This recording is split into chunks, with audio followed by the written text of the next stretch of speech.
What if I told you the worst day of my life became the beginning of something impossible to believe? The cold wasn't the worst part. Cold you could fight. Cold gave you something tangible to resist, to push against with sheer stubborn will. No, the worst part was the silence inside her own head, the empty space where her wolf should have been, where connection and instinct and belonging used to live before Marcus ripped it all away. Ariel pressed her back against the pine tree, white bark against white skin, and watched the village lights disappear behind curtains of falling snow. Each flake felt like a tiny blade, but she barely registered the pain anymore. Physical hurt was nothing compared to the hollow ache in her chest where a bond used to exist. Weak. His voice still echoed, sharp and cutting and final. Marcus had said it 3 times during their last confrontation, once when she'd hesitated during the territorial hunt, unable to deliver the killing blow to an injured deer. Once when she'd stopped to help a pup who'd twisted his ankle, falling behind the pack, and once more, publicly, in front of every single wolf in their territory, his alpha pheromones rolling over her in waves of pure disgust. Your softness is a disease, Ariel. Your white hair, your pale skin, those colorless eyes. Even the moon goddess herself marked you as defective. I will not tie my bloodline to such obvious weakness. 27 wolves had watched him sever their bond. 27 witnesses to her humiliation, and not one had spoken in her defense. They just watched. Some with pity, most with relief that it wasn't happening to them, a few with barely concealed satisfaction. She'd been 17 when Marcus chose her. Chosen not for love, she understood now, but because an unclaimed omega was seen as wasted potential, a resource to be utilized. She'd spent 4 years trying to be what he wanted, harder, stronger, less herself. 4 years of suffocating her natural compassion, forcing down her instinct to nurture and heal, pretending that cruelty was the same thing as strength. 4 years completely wasted on someone who looked at her albinism like a stain that needed scrubbing away. The cold bit deeper, creeping past her skin and settling into her bones. Ariel's fingers had stopped hurting about an hour ago, which probably meant frostbite. She should move, find shelter, do something other than wait for the end. But what was the point? Exiled omegas didn't survive mountain winters. The statistics were brutal and clear. 9 out of 10 perished before spring's first thaw. A sound cut through the wind. Not the howl of the storm, but something alive and pained. Ariel's head snapped up. There. Maybe 30 paces ahead through the white chaos, a dark shape collapsed in the snow. She moved before conscious thought could interfere, stumbling through drifts that reached her thighs. A wolf, massive, even collapsed and bleeding, his fur black as midnight and matted with red. A gash across his ribs leaked steadily, staining the white snow crimson, and his breathing came in shallow, rattling gasps. He should have terrified her. Instead, Ariel dropped to her knees beside him without hesitation. "Hey," she whispered, her frozen hands hovering over the wound. "I've got you." The wolf's eye cracked open, just one, the other too swollen. But that single eye, gold. Pure, molten gold, brighter than any wolf eye she'd ever seen, filled with awareness that seemed almost human. Then his eye closed again, and panic surged through her. "No, you don't get to give up. I didn't survive Marcus in exile in this nightmare storm just to watch you quit on me." She didn't understand why it mattered, but something in her chest, that empty space where her wolf used to be, suddenly pulsed with purpose. Ariel tore strips from her dress, packing the wound with numb fingers. The wolf didn't growl or snap. He just watched her with that impossible golden gaze, something like gratitude flickering in its depths. "You're going to be okay," she whispered. "We both are." The walk back to the village took 3 hours of half dragging, half carrying a wolf that outweighed her by 60 pounds. Her muscles screamed, her lungs burned, but every time she thought about stopping, those gold eyes would open and look at her with such profound trust that she found strength to continue. When the village gates appeared through the snow, the wolf made a sound. Not quite a growl, more like warning. "You don't think they'll help?" Ariel asked quietly. "You're probably right, but I'm out of options." 2 guards stood watch. Their faces shifted from bored to shocked when they saw her. "The exile returns," one said flatly, "with a pet." He's dying. Please, just let me see the healers." The guards exchanged glances. "Council's call, but they'll want words with you." They let her through. Ariel felt the stares immediately, heard the whispers rising like smoke. That's her, the broken one. Marcus was right to cast her out. Look at her hair, white as death. The goddess marked her defective for a reason. Each word was a small cut, but Ariel kept walking toward the council hall. The doors opened before she could knock. Elder Thorn stood there, his gray beard and hard eyes radiating disapproval. "Ariel, we told you to leave." "I did, but this wolf needs help." "And you risk our resources for a wild animal?" "He's not wild. Please." Thorn studied her coldly. "The council will decide. Come." The hall was packed. Not just the 5 elders, but dozens of pack members crowding the space like they'd been waiting for entertainment. Ariel's stomach sank. This wasn't about the wolf. This was about her. Marcus stood near the front, arms crossed, a smirk on his handsome face. "Kneel," Elder Thorn commanded. Ariel's knees hit the floor before she could think. Old instincts. The wolf in her arms tensed. "Ariel of no pack," Thorn's voice rang out. "You were exiled for weakness and defiance, yet you return. Explain." "The wolf needs medical attention, that's all." "We don't care about the wolf," Marcus interrupted, stepping forward. His alpha pheromones rolled through the room. "We care that you disobeyed, that you came crawling back like the pathetic thing you are." Laughter rippled through the crowd. "Look at her hair, like snow, like death." Her eyes, too, unnatural. "The moon goddess marked her defective for a reason." "Perhaps we should test if her blood is white, too," Marcus suggested with casual cruelty. "See if she's as defective inside as out." More laughter, cruel, casual laughter that made Ariel want to disappear. Do you know what happens when a true pair is denied their destiny by ignorance and prejudice? The wolf in Ariel's arms went rigid. His eyes opened. Both of them. Burning gold, fixed directly on Marcus with intensity that made the air feel heavy. Then he transformed. The shift happened faster than human eyes could track. One moment, a wolf. The next, a man standing over Ariel, naked and magnificent and radiating power so intense it stole breath from every lung. Bronze skin, midnight black hair, sharp aristocratic features, the wound across his ribs already healing in real time. But it was his eyes, gold eyes holding the weight of absolute authority. "You dare," the stranger said, his voice low and controlled, "mock what is mine." The temperature dropped 20 degrees. Everyone felt it, the crushing weight of dominance rolling off this stranger in waves. Marcus stepped back, his smirk faltering. "Who the hell are you?" "I am Nolan Ashbourne, king of the Northern Territories, sovereign of 37 packs, and you are nothing." He moved faster than thought, gripping Marcus by the throat, lifting him effortlessly. Then Nolan roared. It wasn't human, it wasn't even normal wolf. It was primal, bypassing reason and diving straight into survival instincts. The roar shook the walls, made torches flicker, filled the space with unmistakable command: submit or perish. Every single person dropped. Elders, warriors, alphas, betas, omegas, all hit the floor in perfect synchronization, unable to resist. Only Ariel remained upright. Kneeling, yes, but not prostrate, not forced down by that overwhelming power.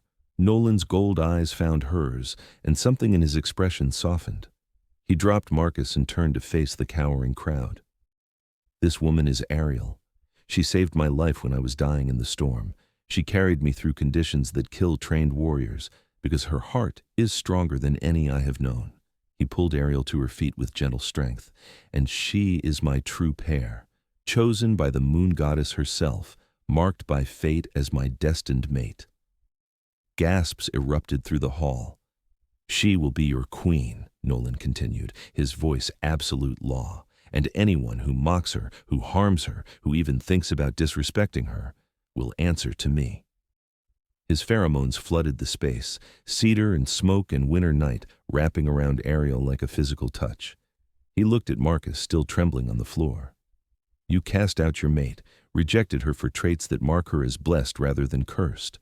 For that crime, I strip you of rank and designation."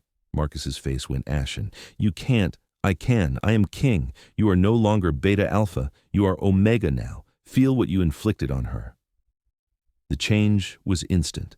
Marcus's scent shifted, his alpha pheromones draining away, leaving the softer signature of an omega.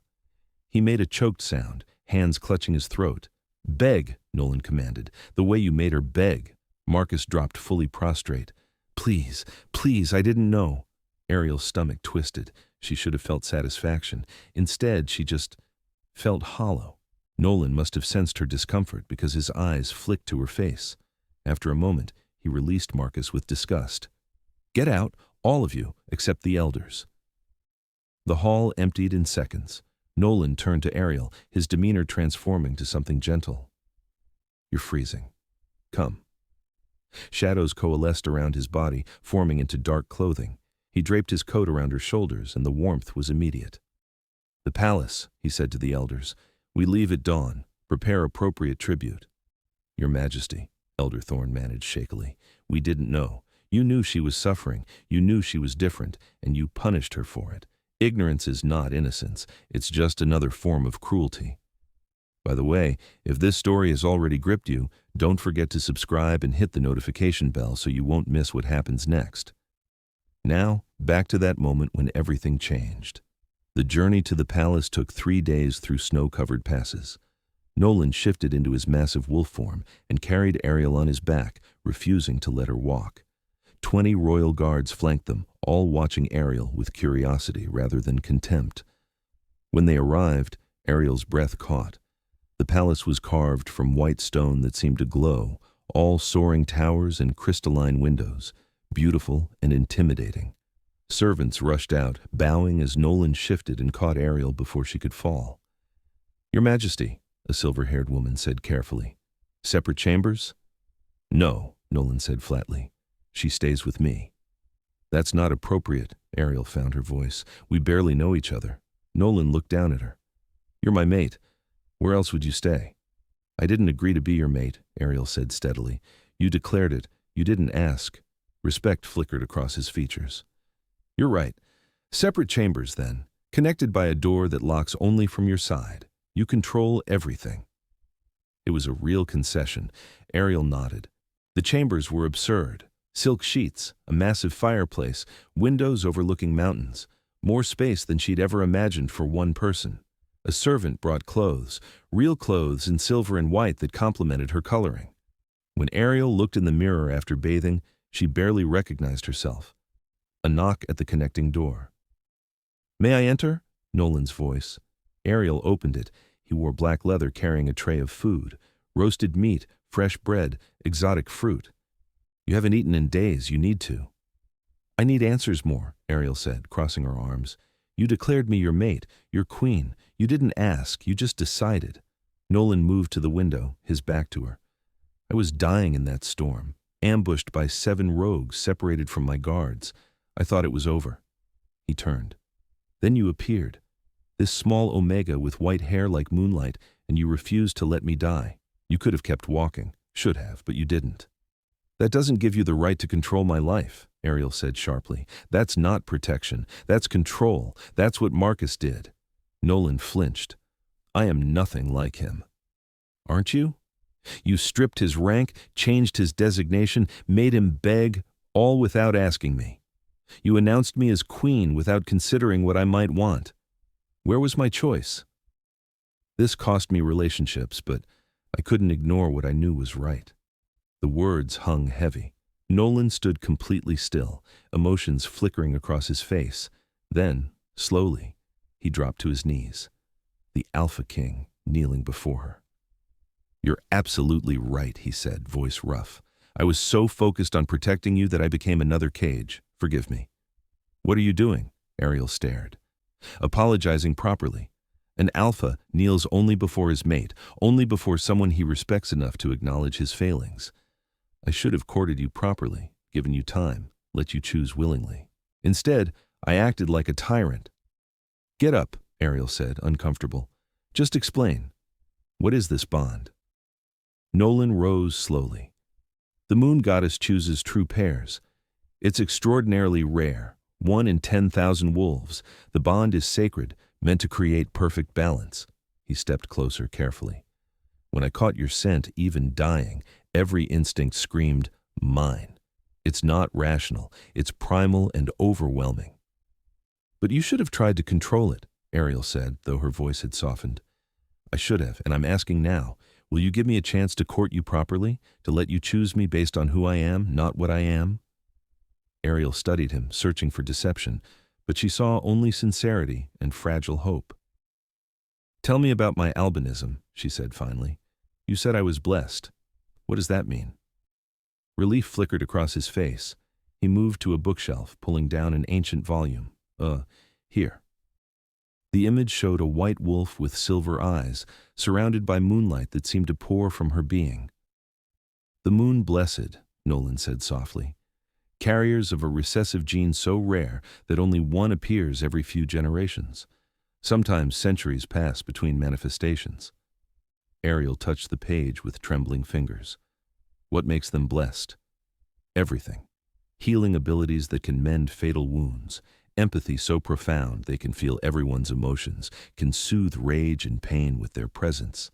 And power. Raw, elemental power that can rival an alpha king's. He flipped pages, showing a white wolf beside a black wolf, both surrounded by intertwining gold and silver light. The goddess always pairs moon-blessed omegas with the strongest alphas, not to control them, but to anchor them, because that much power without a tether can be dangerous. I've never felt powerful, Ariel whispered. I've spent my life being the weakest. Because they were blind, because your wolf was suppressed. Moon-blessed abilities only activate when the carrier feels safe, valued, loved.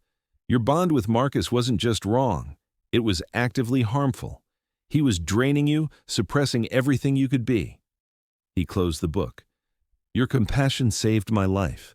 Your strength carried me through lethal conditions. Your courage brought you back to help someone in need. That's not weakness. That's power most people never understand. Something in Ariel's chest cracked, ice melting. She felt it, a stirring deep inside. Her wolf, lifting her head after years of silence. I felt her, Ariel breathed. She's still there. Nolan's smile transformed his face. She never left. She was waiting for someone worthy, waiting for safety. The days that followed fell into a rhythm. Nolan kept his promise about courting properly. No assumptions, no demands, just time. He showed her the vast library with thousands of ancient texts, walked with her through gardens where winter roses bloomed impossibly, sat by fires in the evenings and told stories about the territories he governed, the changes he'd fought to implement. I was a half-blood prince, he admitted one night. My father was king, but my mother was common beta. The court despised me, called me diluted, unworthy. I had to fight for every scrap of respect. Is that why you changed the laws? Ariel asked. Yes, because I remembered what it felt like to be seen as less. I swore that if I ever had power, I'd use it to protect those who couldn't protect themselves. Ariel felt her walls crumbling as she saw the man beneath the crown. He taught her about moon-blessed history, showed her breathing techniques to help her connect with her dormant wolf. Never pushed, never demanded, just offered. On the seventh night, Ariel opened the connecting door herself. Nolan looked up from his desk, surprise and hope warring in his expression. Tell me more, she said quietly.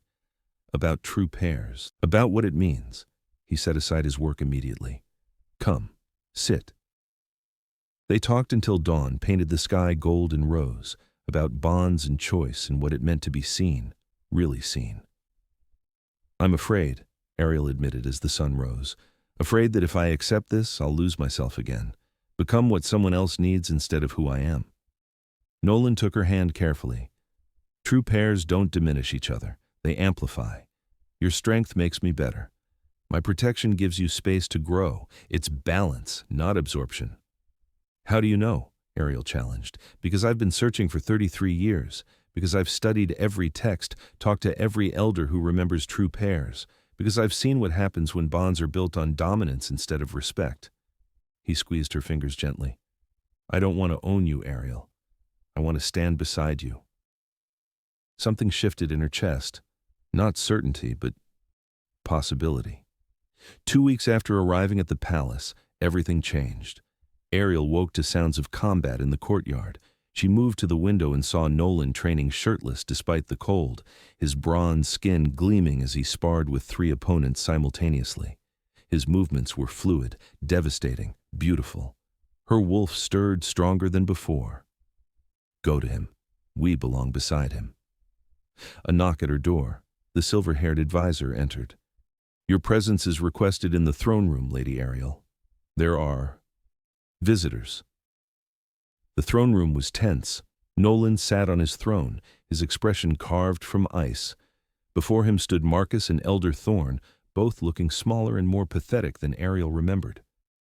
Ariel, Nolan said as she entered, his voice warming slightly. These individuals have requested an audience. They claim to bring tribute and apologies. Marcus wouldn't meet her eyes. His Omega scent was wrong on him, like wearing clothes that didn't fit. Lady Ariel, he said, the title clearly painful. I came to apologize, to beg forgiveness for my blindness. You came because you have no choice, Ariel said quietly, because losing your Alpha designation made you realize what you'd thrown away. Yes, Marcus admitted, and there was something broken in his voice. I was a fool. I looked at a moon blessed and saw only weakness. I deserved nothing but your contempt. Elder Thorn stepped forward. We brought texts, ancient records from our vault about moon-blessed lineages. We hoped they might help you understand your heritage. I couldn't believe what I saw when I opened those records. The texts were old, fragile, written in script that predated modern language, but the images were clear. White wolves throughout history, each paired with a powerful alpha, each credited with ending wars, healing plagues, bringing balance to territories torn by conflict. And there, on one yellowed page, was a name that made Ariel's breath catch. Ariel the Merciful. A white wolf from 8 centuries past who'd united 30 warring packs through empathy and healing. Your name, Nolan said softly, reading over her shoulder.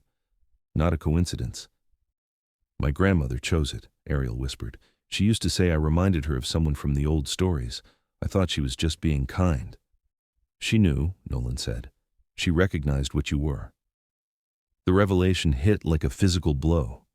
Her grandmother, who'd died when Ariel was 12, who'd always looked at her with such knowing warmth, she'd understood, had probably carried the recessive gene herself, had recognized the signs. Why didn't she tell me? Ariel's voice cracked. Protection, perhaps, Nolan suggested gently. Moonblessed have been hunted in the past, feared, misunderstood. Silence was probably safety.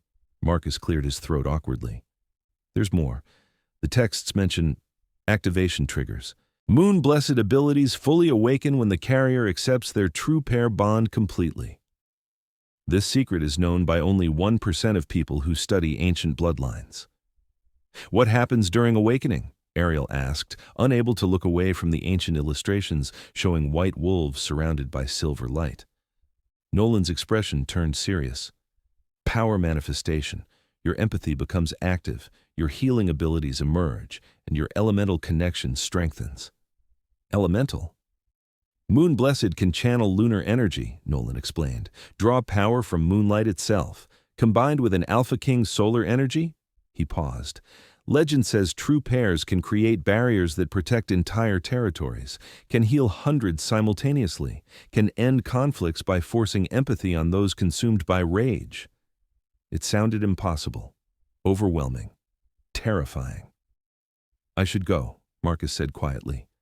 I only came to deliver the texts and apologize. I don't expect forgiveness. Good, Ariel said, and was surprised by the steadiness in her voice. Because you won't get it. Not yet, maybe not ever. But thank you for bringing these. After Marcus and Elder Thorn left, Ariel spent hours poring over the texts. Nolan stayed beside her, reading passages aloud in the archaic language she couldn't fully decipher. This one, he said, pointing to a passage, it describes the awakening process, says the moon-blessed must consciously accept 3 truths. First, that they are worthy of love. Second, that their power is gift, not curse. Third, that their true pair sees them as equal, not possession. 3 truths, Ariel repeated softly. And it must be genuine acceptance, not intellectual understanding, but bone-deep certainty. Ariel looked at him. I'm not there yet. I know, Nolan said without judgment, and that's okay. I'll wait as long as you need. That night, Ariel dreamed, not of snow and rejection, but of moonlight and possibility. She saw herself as the white wolf from the texts, surrounded by silver light, standing beside Nolan's black wolf as they faced something dark and threatening together. She woke with certainty settling in her chest, not about everything, but about one truth. She was worthy of love. Marcus's rejection hadn't been about her value. It had been about his blindness. The next day, Nolan took her to the training grounds. I want to show you something, he said. He shifted to wolf form, then back, the transformation seamless. Try it, he encouraged. Call your wolf. She's stronger now. She'll answer. Ariel closed her eyes, reaching inward. For years, that inner space had been empty. But now, there, a presence, white and silver and cautiously curious. Hello, Ariel thought. Hello, her wolf responded, her voice like moonlight given sound. Ready to run?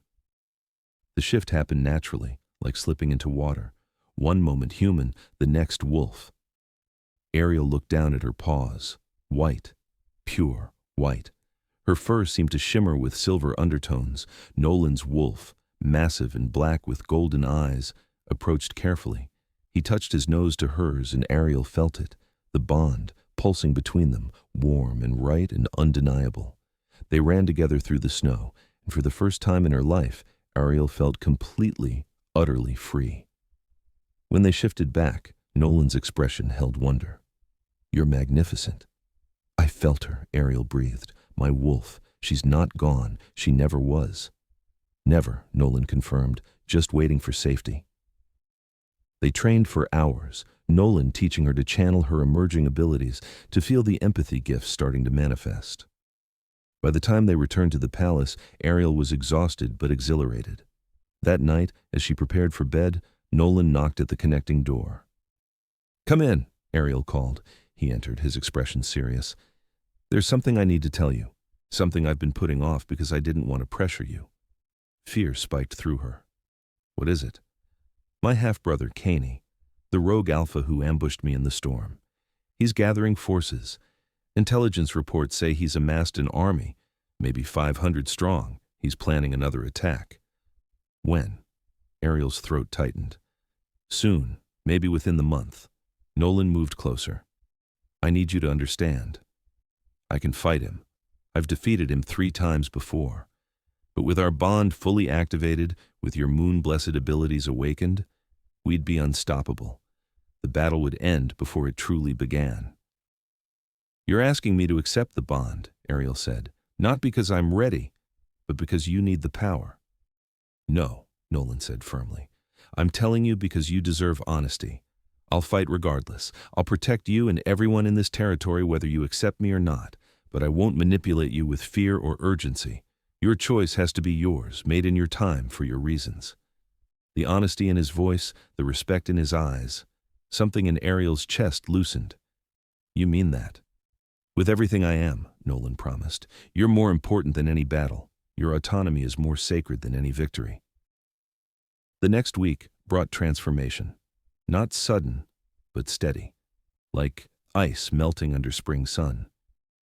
Nolan continued courting her with patience that seemed infinite. Morning walks through gardens, afternoons in the library, evenings by the fire where they talked about everything and nothing.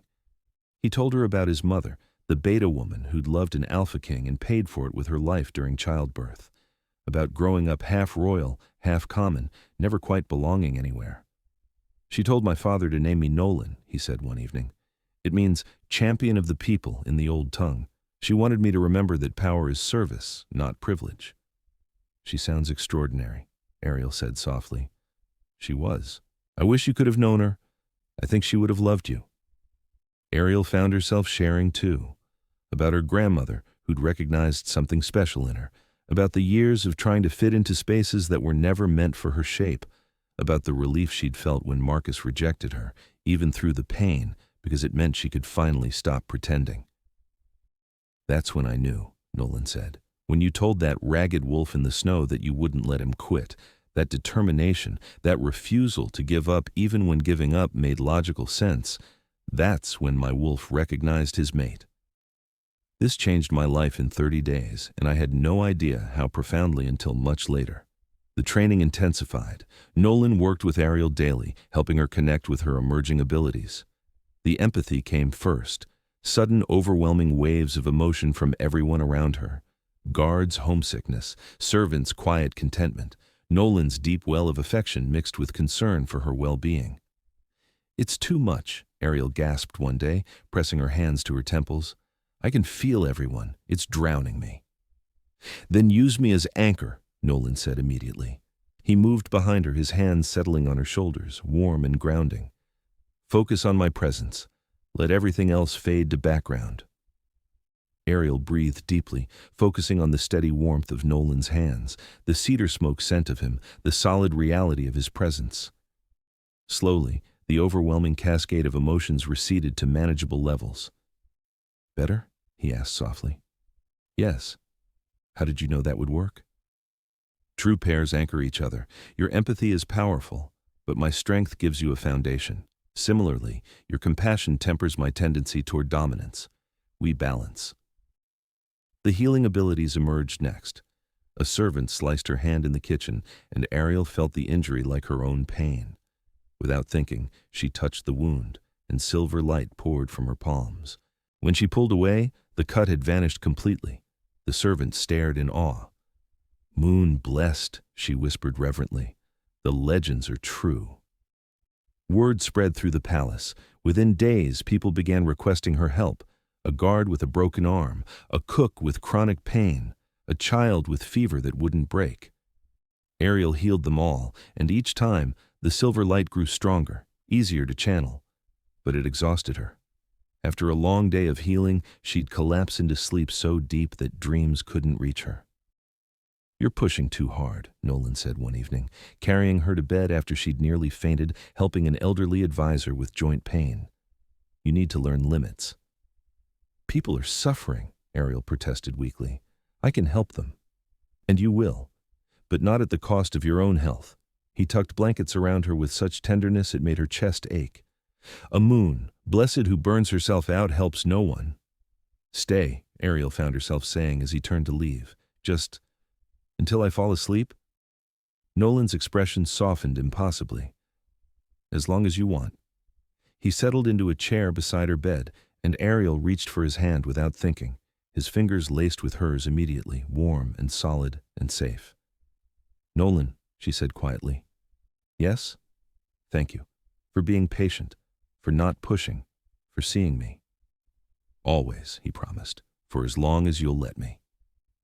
Ariel drifted to sleep with his hand in hers, and something that felt dangerously like trust blooming in her chest.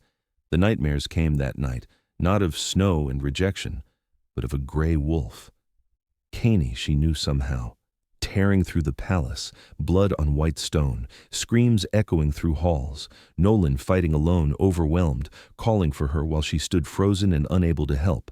She woke gasping, silver light crackling across her skin in response to fear. "Easy," Nolan's voice still beside her bed. "Just a dream. You're safe." "You're still here," Ariel breathed.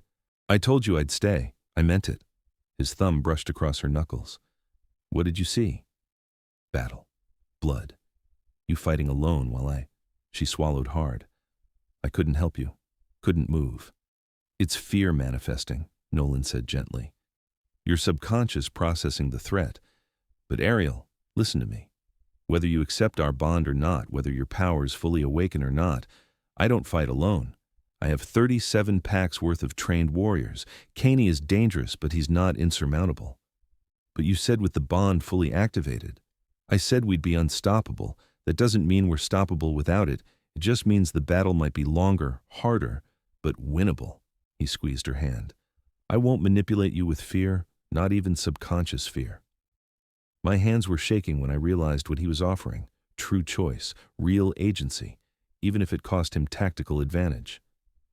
"How are you so patient?" Ariel asked wonderingly. "Because you're worth waiting for," Nolan said simply. "And because rushing you would make me exactly what I swore never to become." The next morning, Nolan showed her something new. The vault beneath the palace, where centuries of treasures sat, protected behind wards so powerful they made the air shimmer. This, he said, gesturing to a crown of platinum and moonstones, belonged to the last known moon blessed, Ariel the Merciful, 8 centuries past. It's been waiting for its next wearer. Ariel stared at the delicate crown. That's for coronation, for accepting the bond fully. Yes, but I wanted you to see it. To understand this isn't just about power or politics.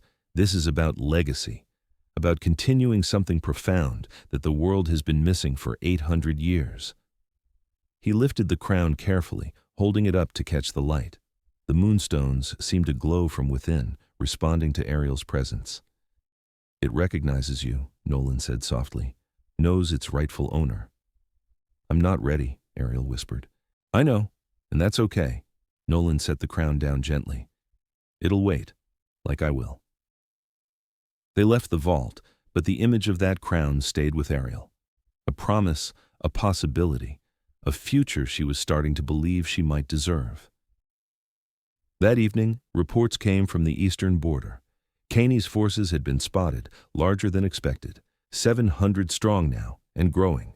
They were recruiting rogues, promising power and territory to anyone willing to fight. The council convened. Generals presented battle strategies. Nolan listened to all of them, his expression carved from stone, his tactical mind processing dozens of variables. We can win, he said finally, but casualties will be significant. 3 months to prepare, maybe 4 before he's ready to attack. Unless, one general said carefully, the moon-blessed bond is fully activated. Then we could end this without bloodshed. The combined power would be enough to force surrender. All eyes turned to Ariel. She felt the weight of expectation, the hope, the barely concealed pressure. No, Nolan said sharply before anyone could speak. Lady Ariel's choice is not subject to council debate or military strategy. She accepts the bond when she's ready, not when it's tactically convenient. But Your Majesty, the general protested, if we could avoid. I said no. Nolan's voice carried absolute authority. Anyone who pressures Lady Ariel in any way will answer to me personally. This meeting is over. The council filed out quickly, leaving Ariel and Nolan alone. Thank you, Ariel said quietly, for protecting my choice even when it costs you tactical advantage. Your autonomy is not negotiable, Nolan said firmly. Not for military advantage, not for political expedience, not for anything. Something in Ariel's chest cracked open. A wall she'd built brick by careful brick over years of having her choices stripped away. This man, who commanded armies and ruled territories, who could have forced or manipulated or guilted her into compliance, instead protected her right to refuse him. Nolan, she said carefully, I'm not ready to accept the full bond, not yet. But could you show me what partial acceptance feels like, what the connection is like without full commitment? Hope flared in his gold eyes, quickly tempered by caution. Are you sure? No, but I want to try. He moved closer, offering his hand palm up. An invitation, not a demand. Ariel placed her hand in his, and Nolan brought it to his chest, pressing her palm against his heart. Feel, he said softly. This is me. All of me. My strength and my flaws, my power and my doubts, my certainty and my fears. If you open yourself to the bond even slightly, you'll feel all of it. Ariel closed her eyes and reached, not with her hand, but with that part of herself that had been dormant for so long. Her wolf stirred, curious and cautious, and extended toward Nolan's presence. The moment they touched, consciousness to consciousness, wolf to wolf, Ariel gasped. It wasn't overwhelming. It was complete. Like finding a piece of herself she hadn't known was missing. She felt his emotions, deep affection, fierce protectiveness, patient hope, but also his fears, that she'd never truly accept him, that he'd failed to protect her, that he wasn't worthy of the trust she might offer. And beneath it all, she felt his absolute conviction. Her choice mattered more than his desires. Her happiness trumped his needs. Her autonomy was sacred. Oh, Ariel breathed, opening her eyes. You really mean it, all of it. Every word, Nolan confirmed, every promise. The partial bond hummed between them now, warm and right and undeniable, not complete, Not fully activated, but real. Present, growing. I need more time, Ariel said, but this feels right. Then we have time, Nolan promised. All the time you need. 3 weeks later, everything came to a head. Scouts reported Kaney's army moving toward the palace, not 3 months away anymore. 2 days, maybe 3 if the weather slowed them. He's forcing the issue, Nolan said grimly during the War Council. He knows we're preparing, knows we're getting stronger. He's striking before we're fully ready. Can we win? Ariel asked, her voice steady despite her racing heart. Yes, but the cost will be high, very high. Nolan's jaw clenched. I estimate 200 casualties at minimum, maybe 300. 200 wolves, 200 lives, 200 families shattered, the weight of it pressed on Ariel's chest like a physical thing. She understood then. The third truth she needed to accept. Nolan saw her as equal, saw her power not as something to possess or control, but as partnership. He'd rather face impossible odds than take away her choice. I need to think, Ariel said. Alone, please. She went to the garden where winter roses bloomed impossibly. The moon was full, hanging low and massive in the sky, and its light seemed to call to something deep inside her.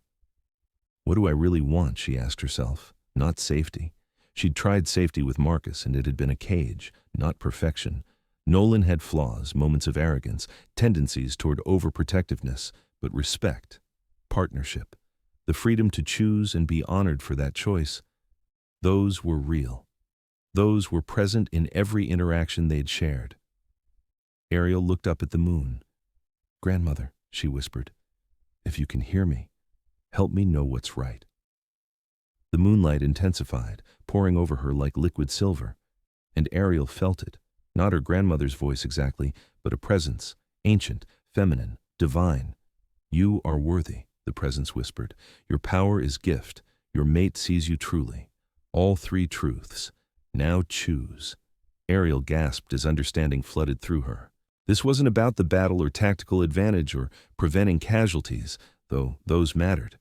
This was about her, finally, fully believing that she deserved to be loved, deserved to be powerful, deserved to stand as equal beside someone who saw all of her and chose her anyway. She ran back to the palace, not walking, not considering dignity, just running with sudden certainty burning in her chest. She found Nolan in his study, surrounded by battle plans and casualty projections, his face drawn with the weight of command. Nolan, Ariel said from the doorway. He looked up immediately. Ariel, what's wrong? Nothing's wrong. Everything's right, I accept. He went completely still. Accept the bond? Fully? Fully. Completely. Not because of the battle, though that matters. Not because of political advantage or power or any practical reason. I accept because I choose you, because you've proven over and over that you see me. Really see me. My strength and my fears, my power and my doubts, my difference and my sameness. You've protected my right to refuse you even when it cost you everything. So I'm choosing not to refuse anymore. I cried from joy for a whole hour when I finally understood what he'd given me. True freedom to choose meant my yes carried real weight. Nolan stood, moving toward her with careful hope. Are you certain? Absolutely certain. For the first time in my life, I'm choosing something because I want it, not because someone expects it. I'm choosing you, Nolan, not the king. You, the man who apologized when he was wrong, who kneeled before me when I challenged his assumptions, who protected my autonomy even when it cost him tactical advantage. Ariel. He breathed her name like a prayer. She crossed the distance between them, reaching up to touch his face. I'm ready. Show me what full acceptance feels like. Nolan's hands settled on her waist, gentle despite the strength she could feel trembling beneath his control. Once we do this, the bond is permanent, unbreakable. You need to be absolutely certain. I am, Ariel promised. I choose you. I choose us. I choose this partnership. He leaned down slowly, giving her time to change her mind, to pull away. But Ariel rose to meet him, and when their lips finally touched, power exploded. Not violently, not destructively, but absolutely. Gold and silver light erupted from both of them, intertwining like DNA strands, wrapping around their bodies in ribbons of pure energy. The bond between them ignited like a star being born, flooding both their consciousnesses with complete awareness of each other. Ariel felt everything. His love, fierce and protective and absolute. His determination to be worthy of her trust. His certainty that she'd made him into someone better than he'd been before she appeared in his life like moonlight, cutting through darkness. And she felt her own power awakening fully, the empathy surging to full strength, the healing abilities magnifying 100-fold, and something new. Elemental connection. She could feel the moon above them, could draw on its light like it was part of her being. When they finally broke apart, both were glowing. Nolan in gold, Ariel in silver, both lights combining where they touched into something that was both and neither. "I can feel you," Ariel gasped, "in my mind, my heart, everything." "And I feel you," Nolan said, wonder thick in his voice. "You're magnificent, powerful, perfect." A knock at the door interrupted. A guard, his face urgent. "Your Majesties, Kaney's forces, they're here, at the gates, demanding surrender or battle." Nolan's expression hardened into something deadly, but his hand found Ariel's, their fingers lacing together naturally. "Good timing," he said darkly. "Tell them we'll meet them in the field, in 10 minutes. The guard bowed and left. Nolan turned to Ariel, his gold eyes blazing. "You don't have to fight," he said. "The bond is activated. That's enough. You can stay safe while I—" "No," Ariel interrupted firmly. "We're partners, equals. That means we face threats together." Nolan's smile was fierce and proud. "Together, then." They walked to the palace entrance hand in hand. Outside, 700 enemy wolves waited, led by Kaney in his massive gray wolf form. He shifted to human, his expression twisted with rage and jealousy. "Brother," Kaney spat the word like a curse, "I see you found yourself a pretty pet. Did you really think a white freak Omega would save you?" The insult that once would have cut deeply now just bounced off like rain on stone. Ariel stepped forward, silver light beginning to pool at her feet. "I am not his pet," she said, her voice carrying power that made even Cain's warriors step back instinctively. "I am moon-blessed, chosen by the goddess herself, and I am his queen, his equal, his partner." She raised her hand, and silver light exploded outward in a wave that washed over Cain's entire army. Not harming them, not attacking, just touching, making them feel what she felt, the bond between her and Nolan, the respect, the partnership, the absolute certainty of being seen and valued. 700 wolves gasped as empathy flooded through them. Many dropped to their knees, overwhelmed by emotions they'd forgotten existed: hope, connection, the possibility of being more than just soldiers in someone else's war. "You feel it now," Ariel said, her voice gentle but inexorable. "Real strength, not dominance or fear or violence. True power comes from unity, from respect, from choosing to stand together rather than conquering." Nolan moved beside her, his hand finding hers. Gold and silver light intertwined, creating a barrier of pure energy that surrounded the entire palace grounds. Inside its protection, everyone felt safe. Outside, Kaney's forces felt the weight of their choices. "Surrender," Nolan commanded, his voice carrying absolute authority amplified by their combined bond. "Or face power you cannot comprehend, let alone overcome." Kaney snarled, refusing to back down. "I won't kneel to you. I won't accept some white freak as—" The words died as Ariel's power surged, not in anger, in certainty. Silver light wrapped around Kaney like chains made of moonlight, lifting him off the ground, holding him suspended and helpless. "You will not speak that way," Ariel said quietly. "Not about me, not about anyone. Your hatred is a choice, Kaney, and I'm offering you a different choice now. Surrender. Accept that your path is wrong, or be consumed by the very darkness you've cultivated." For a long moment, Kaney struggled. Then, slowly, the fight drained from him. "I submit," he whispered, broken. "I submit to the moon blessed and her king." The army followed suit one by one, kneeling not from force but from recognition. They'd felt real power, real unity, and they wanted it more than they wanted conquest. The battle was over before it began. 3 days later, the coronation ceremony took place under the full moon. Thousands of wolves gathered, not just from Nolan's territories but from distant packs who'd heard rumors of a moon-blessed awakening.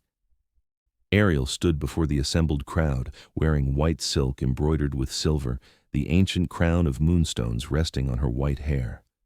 She looked every inch the queen she'd become. But it was the moment of power demonstration that silenced every doubter. Ariel raised her hands and silver light poured from her like a river of moonlight. It touched everyone in the vast courtyard, healing old injuries, soothing ancient pains, filling hearts that had been empty with hope and connection. The wolves from her old village stood in the back, watching in awe. Elder Thorn wept openly. Marcus looked smaller than she'd ever seen him, his face twisted with regret for what he'd thrown away. "This is moon-blessed power," Nolan announced to the crowd, his arm around Ariel's waist in clear partnership. "This is what you mocked, what you called defective, what you tried to break and discard." He looked at Ariel with such pride it made her chest ache. "This is my queen, my equal, the other half of my soul, and anyone who cannot respect her has no place in our territories." The crowd erupted in applause and howls of approval, not because they were forced, because they finally understood. After the ceremony, as they stood on the palace balcony watching the celebrations below, Nolan pulled Ariel close. "Ready?" he asked softly. "For what?" "Reports came in this morning. Eastern border dispute is escalating. They need us." Ariel smiled, fierce and certain. "Together?" "Always together." He grabbed her hand, their bond flaring gold and silver between them. "Your reign won't begin in comfort and ceremony," he said. "It begins in the field, among our people, where we're needed most." He paused, his gold eyes searching hers one last time. "Are you ready?" Ariel looked at their joined hands, felt the power singing through their connection, felt her wolf, fully awake and eager. She thought about the girl who'd knelt in the snow convinced she was worthless, thought about everything she'd learned, everything she'd become.